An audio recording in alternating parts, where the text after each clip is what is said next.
गरुड़ पुराण दूसरा अध्याय। मृत्यु के बाद की सबसे रहस्यमयी और पीड़ादायक यात्रा होती है आत्मा के 13 दिन। क्या आपने कभी सोचा है कि कोई व्यक्ति मरने के बाद 13 दिनों तक कहाँ रहता है? वो आत्मा क्या देखती है, क्या महसूस करती है? गरुड़ पुराण में बताया गया है कि जब कोई जीव इस संसार को छोड़ता है तो उसकी आत्मा न पूरी तरह पृथ्वी पर होती है, न ही पूरी तरह परलोक में।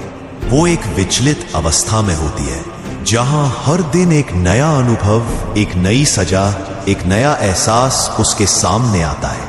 पहले दिन आत्मा अपने निर्जीव शरीर को देखती है, उसे समझ ही नहीं आता कि वो मर चुकी है। दूसरे दिन वो अपने प्रियजनों की चीखें सुनती है और कुछ कर नहीं पाती। तीसरे से 5वें दिन तक उसे अपने कर्मों का हिसाब याद आने लगता है।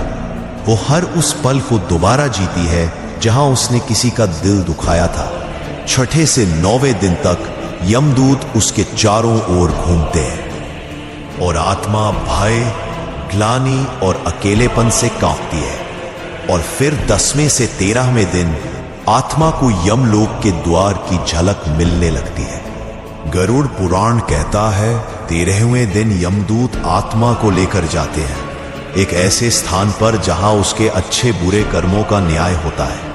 शास्त्रों में कहा गया है त्रयोदश दिने मृतस्य प्रायश्चित्तम विधीयते अथ यापि यमक्षेत्रम पाप कर्म विभूतये।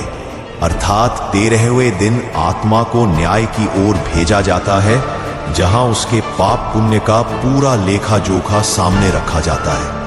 यही कारण है कि हमारे पूर्वज इन 13 दिनों को विशेष मानते हैं, क्योंकि यही वो समय होता है जब हम अपने प्रिय की आत्मा को शांति, श्रद्धा और प्रायश्चित से विदा करते हैं। यह सिर्फ परंपरा नहीं, एक दिव्य जिम्मेदारी है। और अब इस यात्रा का अगला चरण है यमलोक का पहला द्वार, जहां आत्मा अपना पहला निर्णय सुनती है। क्या उसे नरक भेजा जाएगा या मिलेगा दूसरा अवसर?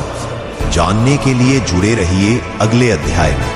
और अगर आपने इस रहस्यमयी यात्रा को अब तक महसूस किया है तो इस ज्ञान को जरूर आगे बढ़ाएं। जय श्री कृष्ण।